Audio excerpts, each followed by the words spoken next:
Hello, everybody, and welcome to this webinar from Curo Compensation. My name is Ruth Thomas, and I'm the industry principal and also a co-founder here at Curo. And I'm going to be taking you through this webinar today. And today's webinar is focused on gender pay legislation, and I'm going to be specifically looking at the changes being introduced underneath the revised Massachusetts Equal Pay Act, or MEPA. And what things you should be thinking about in preparation for its implementation date next year in July 2018. And for those of you who may be joining who are not US participants, some of the content will also be focusing on generally how to conduct an equal pay audit and information around how to go about ensuring that you have fair pay in your organisation. So here's the agenda for today. So I'm going to cover briefly housekeeping and introductions before getting on to today's content. So I've said I'm going to cover the key MEPA changes and how to conduct self-evaluation underneath that legislation. I'm then going to cover one thing that I think is quite an important difference, is to make sure we all have an understanding of the difference between equal pay and pay gaps. And then I'm also going to finish with how technology can help you in this journey and to achieve these goals. Hopefully we'll have time for questions at the end, or you will be able to, if you do have any questions following the session, you can just email those into us and we will reply to you. So from a housekeeping perspective, you are all on mute. So none of you will be able to participate. It will just be my voice, unfortunately, you'll be hearing. If you do need to contact or get in touch with us during the session, then you can use the chat box at the top of your screen. We are recording this session, and we normally post a link of that to our website after the event. So if you go to curocomp.com, you'll be able to find that link there. And if you wish to have a copy of the deck that I'm sharing with you today, then we will also send out a PDF version of that. So if you get in touch with us following the session, then you can request that.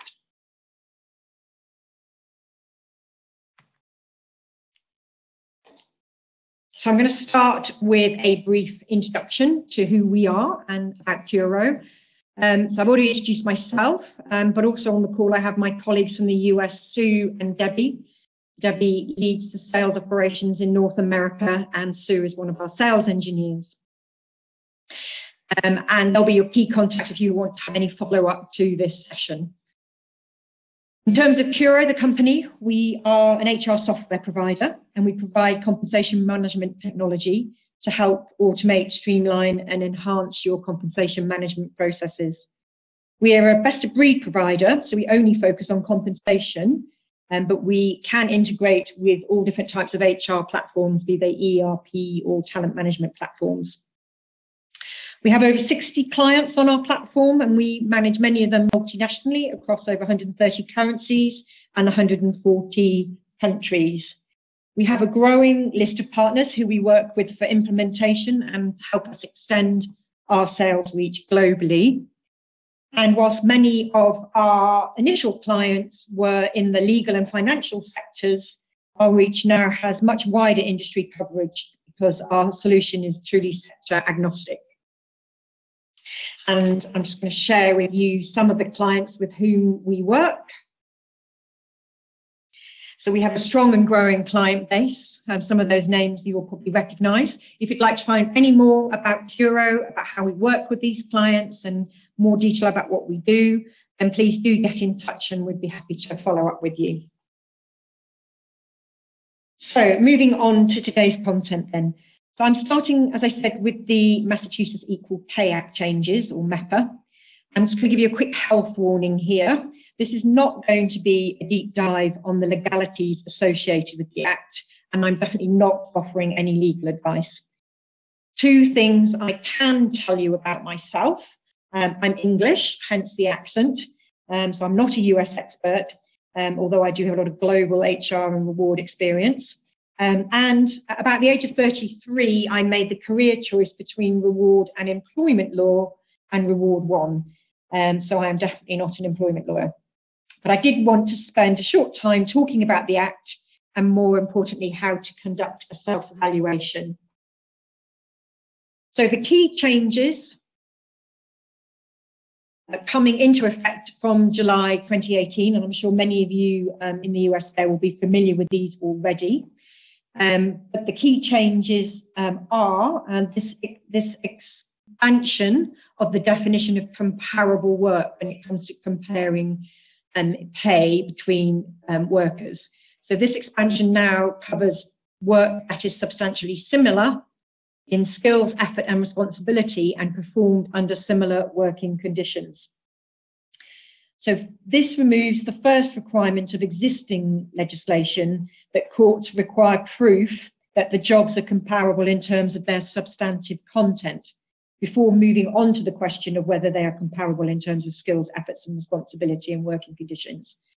So I think the thing to note here is by removing that first requirement, which is what's happened now in this legislation, it's expected that employees will be able to compare themselves to a broader class of job roles and potentially make pay claims as a result of this.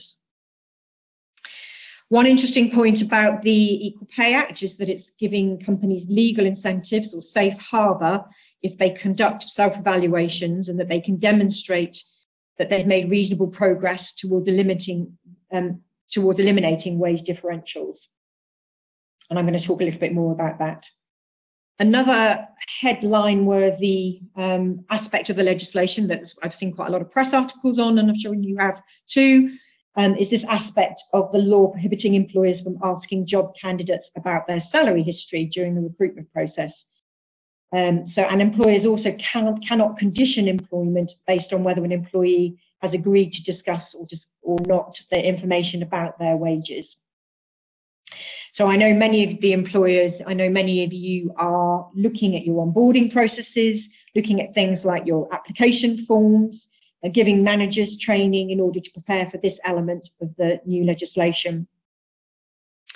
Another element of the legislation that's worth noting is the anti-retaliation aspect. So employers cannot discharge an employee or retaliate against an employee who has chosen to discuss or reveal details of their or anyone else's compensation to other employees.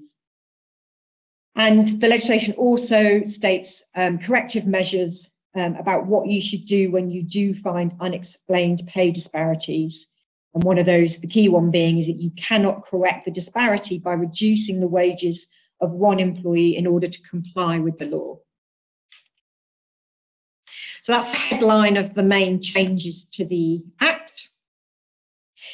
But it's this topic of self-evaluation or equal pay audit that's currently concerning most employers, particularly as there is just, well, over 7 months to go until the Act comes into force.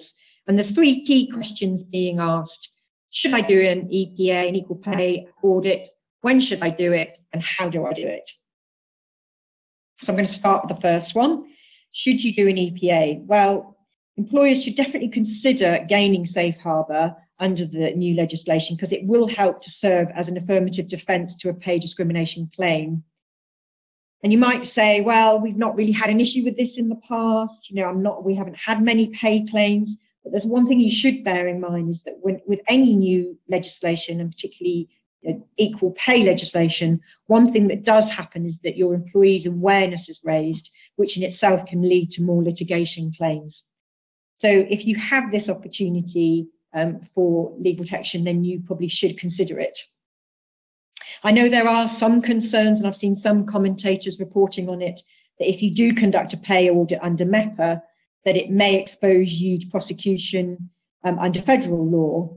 And so some employers are choosing to disregard the idea of conducting a pay audit under MEPA. And I think really, you need to seek legal advice on this. It's this classic challenge of the difficulty of balancing both state and federal law. So when should I do an EPA? Well, under the MEPA amendments, audits have to be conducted within the previous 3 years and prior to the commencement of a lawsuit to qualify for safe harbour.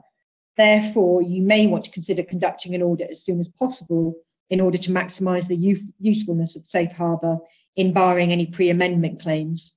But it's also important to note with respect to timing that you're going to need to leave yourself time to not only do the audit, but try and correct any pay disparities that have been discovered.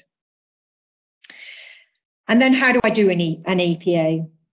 Well, the new law provides that an audit may be of the employer's own design, so long as it is in reasonable detail and scope in light of the size of the employer, or it may be consistent with standard templates or forms issued by the Attorney General. Well, that's all great, but as of today, the Attorney General's Office has not yet issued any guidance on how to conduct an acceptable pay audit. So you're sort of having to work this out on your own at the moment.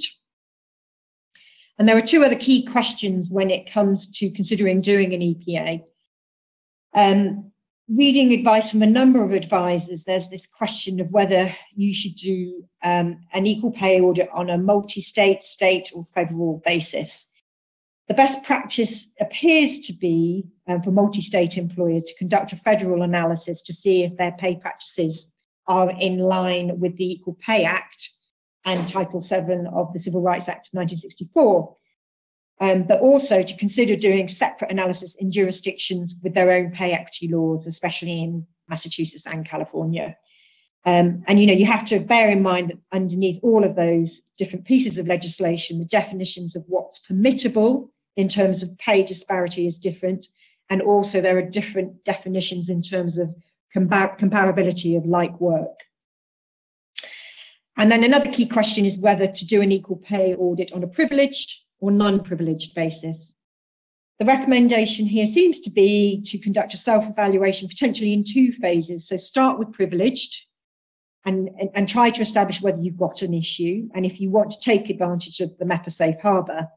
And then after analysing the results of that phase of the privileged audit and considering the potential risks to the company of conducting a public audit, then you could consider a waiver of privilege with regard to some or all of the audit results and conduct a second non-privileged audit that can be used for safe harbour.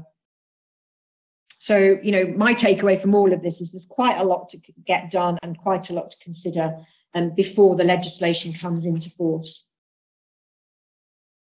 So, when it comes to completing an equal pay audit, and I guess, for those of you who are not from the US and not focusing on this purely from the MEPA legislation perspective, the steps here are probably, similar in terms of conducting an equal pay audit anywhere. You obviously need to collect data. I'm going to go through each of these steps in a bit more detail, identify disparities, establish whether those disparities are justified underneath the relevant legislation, review any unexplained pay disparities and try and understand why they're occurring, and then obviously plan or take action to adjust the unexplained pay disparities. So let's go to our first step, collecting data. Well, I expect many of you have already done this or you're starting this phase. I think there's two areas to focus on here. Obviously, firstly, collecting your employee data. So you need to collect your employee demographic and pay data. And then also information about job data. So how are you going to be grouping employees? How are you going to be looking at job levels? Do you need to look at job descriptions? Do you need to look at person specifications, job adverts? And, also think about this consistency between job leveling of actual jobs within your organisation and how you're benchmarking jobs externally. All of that can count towards, different ways of levelling employees if you don't, for example, have a job grading system. And then the other thing to do is to really collect as much information as you can on reward practices and policies in your company. And I've put together a list here. So you definitely need to track all the reward elements. So don't just focus on merit pay or bonus. You need to think about allowances and all aspects of remuneration. And also consider eligibility for any of those elements, because that's where can come in terms of the rules that define eligibility for payments and awards. Have a look at all your policies and processes, particularly sometimes people overlook things like starting pay policies, so you quite often get gender disparity on new joiners pay.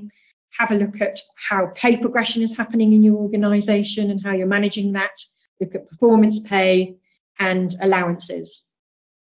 Take a look at pay history, but also historical pay practice.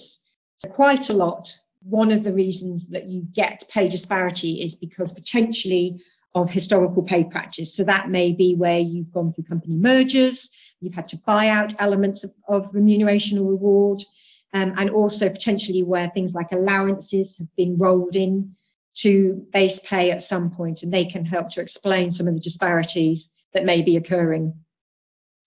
Another thing to look at is the impact of tenure on pay. So if you're looking potentially at senior managers, for example, and you're looking at your female and male senior managers, you'll probably see in most cases that the female pay is often less than the male manager, and you need to analyse whether that is due to length of service and whether length of service awards or pay for tenure has had an impact there. Also have a look at promotion practices. Sometimes they're not monitored as closely as, say, a general merit review. So look at the pay increases and how those are being allocated and to whom, but also importantly, look at the promotion criteria. So, do your promotion criteria require presenteeism in your workforce? Are we promoting people who work longer hours in order to achieve higher revenue targets, for example? Because that can obviously lead to unconscious bias for female employees. Wherever you have discretion in reward, you need to take a long and hard look at what's going on there and who is being awarded pay. And the same with promotion criteria, look at your performance criteria. If you've, for example, got KPI-based bonus schemes, look at the metrics that are being used in that bonus scheme, both in terms of financial metrics. So quite a few of our legal clients that we work with, they will have an element of their bonus that's based on utilisation or chargeable hours. And again, that can have unconscious bias and be discriminatory. And then even to the soft metrics such as behaviour. If you're looking generally at pay and how it impacts gender in your organisation, then you want to consider the motherhood penalty. If you did an age analysis, so pay by age or pay gaps by age, this would probably show up. Generally, you see a trend from the age of 30 through to 45, women's pay stops increasing at the same rate as men and doesn't really recover until sort of around the late 40s period. And that's often now being defined as the motherhood penalty. And then think about every step through this process when you're looking at how pay is allocated in your organisation. Be aware of unconscious bias. So there may not be obvious reasons, but there may be unconscious reasons that are actually discriminatory. So there's quite a lot to gather there, obviously. Then you need to go about identifying the disparities. So, conduct that analysis of employee data, look at your comparable work groups, think about consistency of benchmarking across job levels and groups, and work through the list of disparities that you find. Once you've established those disparities, then you need to account for whether they're justified under the legislation. So this will be, different depending on which jurisdiction you're in, but under MEPA, the law allows for variations in wages based on the following factors. So a system that rewards seniority, a merit system, one that measures earnings by quality or quantity of production, geographic location, education, training and experience, and travel. If you want to find out more information about that, you can obviously look up further details on the Act. So also, again, just to reiterate the point, for multi-state employers, there are variations between the disparities that are justified under that legislation. So once you've validated any pay disparities that are justified, then you need to look at those that are unexplained and consider the reasons for them to help you formulate an action plan. And I've put here some common reasons for unexplained pay disparity. So one key one is a lack of meaningful guidance on components of compensation, so people don't really understand how they should be allocating compensation. And also a failure to train management on how to make correct decisions concerning pay awards. As I mentioned earlier, wherever there's discretion or wholly subjective decision making, then you are more at risk in terms of unexplained pay disparities, particularly if you're not documenting how those decisions are made. And documentation of decisions is a key area here, and being able to track those reasons over time. Often the employer's failure to communicate the criteria used to make pay decisions to employees and making it clear to them can create problems and disparities. I've talked about unconscious bias, and I have really also covered historical pay practices because they can have a significant impact, as I've said, on why you have pay disparities. So the next thing you need to do is, obviously, once you've identified all those issues, is think about how you're going to correct them or take action. So it may be that actually what you need is you've got people in the wrong job levels and groupings, and you need to address that. Under MEPA, obviously, it states you have to increase pay. You can't decrease pay of the comparators that might have been used in an equal pay claim. It probably is useful to implement pay ranges or guidelines for each position or classification, and then that can help to remove ambiguity so that both managers and employees can understand the range of fair pay associated with each position or classification. And make sure that you implement policies that provide guidance and limit subjectivity. Communicate, obviously, with your employees throughout this process, train your managers, and as I said earlier, come up with a process to document your decisions. So I've spent quite a lot of time focusing on MEPA, and I hope for those of you that haven't had any sort of exposure to that so far, it's given you a quick understanding of what's coming with that legislation and potentially how to prepare for it. I wanted to then move on to some broader issues around equal pay while we've got the chance today. And one point worth highlighting here for me is this difference of understanding between what equal pay is and what pay gaps are. I thought this was worth mentioning because much of the commentary that I've seen around MEPA talks about the purpose of the Act is to reduce pay gaps. So I just wanted to clarify that point here. You may be aware that there is new gender pay legislation in the UK, and this is primarily focused on pay gaps. And we have national pay gap figures here that are being tackled. So the current pay gap is 18%, around 18% for all employees. And in the UK, if you weren't aware, companies are required to publish now publicly their mean and median pay gaps and compare this to the national and industry figures. You can find pay gap data, obviously, in the US as well. There's no sort of public, you're not having to publicise this in the same way that we are now having to do in the UK. But the Bureau of Labour Statistics obviously publishes data. I think their latest data suggests that the unadjusted annual salary of a woman is 82% of that of the average man. And the National Women's Law Centre also has some useful resources here. They've got this pay gap map that I'm sharing with you here. They also have a state-by-state table on pay gaps, which, if you're wanting to do pay gap analysis in addition to an equal pay audit, might be a useful resource for you. So what is the difference between equal pay and pay gaps or gender pay gaps? Equal pay is really, governed by legislation. It is illegal not to have equal pay for work of comparable value. Both in the US, we also have similar legislation here in the UK. And most of the time, it's a person-by-person assessment or a person-to-group assessment. Whereas pay gap reporting looks at the difference across collective groups of employees, tends to look at the mean or median pay gaps. And even though we have legislation here in the UK, it's not unlawful to have a pay gap. And, for both here and across Europe and in the US, we're going to have pay gaps for some time.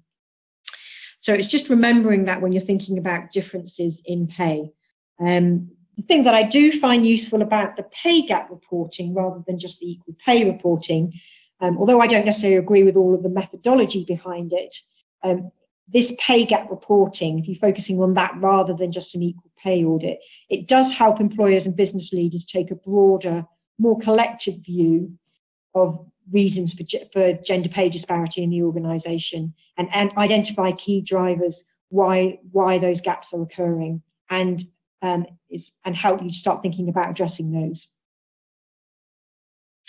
So for many employers, focusing on pay gaps provides an opportunity to promote and develop their brand, supported by their commitment to diversity. And there are many benefits to equal pay. I've written up a few on this slide here, and I've also referenced a key study that was undertaken by McKinsey that shows that companies that embrace diversity tend to gain higher market share and a better competitive edge in accessing new markets. And generally, we know that diverse views make for better decisions and can help to drive a high performance culture. And if you think about it today, talent and getting the right talent, the right people to run and grow our businesses is a key challenge.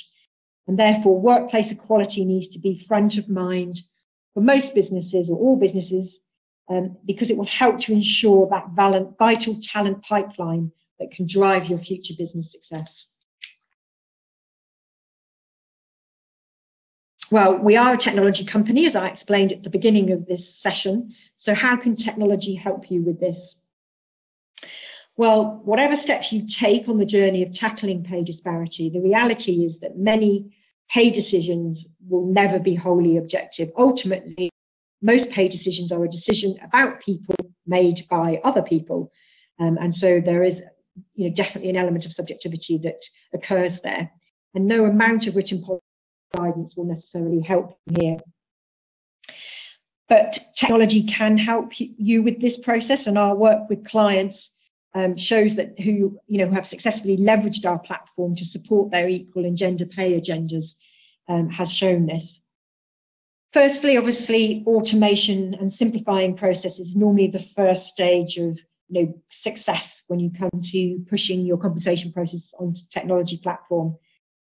And the element to think about here is obviously you get the gains of automating and making your data more secure, but what that does as reward practitioners is it gives you more time to focus on the outcomes and the issues that are going on behind pay decisions, rather than just constantly focusing on administering the process and administering spreadsheets.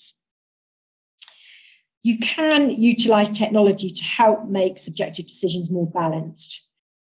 So by providing quality information to decision makers, and that's a key thing that we try and achieve through our platform.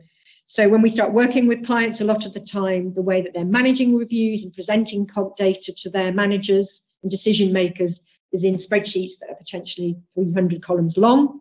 If you're using a compensation platform, then you can benefit from the great UI that's available. You can make that information easily accessible. You can make information drill down. You can allow managers to choose the information they see. And so there's lots of options around how you present that data in a meaningful way. Another key piece of the technology that you can use are alerts to enforce guidance. So when a manager enters the pay recommendation at any point in a compensation technology platform, they can be alerted as to whether that is in line with guidance, in line with your reward principles. And what we do on our platform is, for some soft alerts, we request justifications real time at the time decisions are being made. So you're achieving that documentation goal. And we are doing that for quite a few of our clients now on equal pay. So if a woman is being paid, for example, significantly below an internal or external benchmark point, then that will be flagged to the manager at the time they're making their pay decisions. And they'll be asked to complete a justification.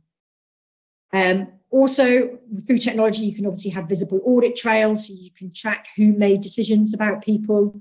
And then, as I've said before, technology platforms can help you to calibrate in one place all the information you need around market data, talent, performance, pay data to help you do this reporting that's required if you want to do a self-evaluation or look at analysis around pay gaps. So, getting close to the end of our time, I just wanted to close with a fair reward checklist. This is sort of a broader fair pay checklist. It's not specific to any legislation. And I think if you take each point by point, and if you can answer yes to most of these questions, then you are equipping yourself well for the challenge ahead. If you can't, then it is worth thinking about how you're going to tackle each of these in the coming months. Okay, thank you very much. That's the main content that I wanted to cover today. I'm conscious of the time and that we've slightly run over time, so I am going to say if you would like to submit any questions, please do that via email. Get in touch with us. I think the contact details are at the end here. So you can either contact Debbie directly through her email there, or you can contact us through our website. There's an info at Curo functionality on our website. We will be, as I said, we have recorded the session, so we'll make it available to you. And if you would like a copy of the deck, then please do get in touch and we will get that out to you. I look forward to hearing from some of you, hearing any of the questions that you have. And again, if you'd like any more information about Curo, please do get in touch. Thanks very much for today's session.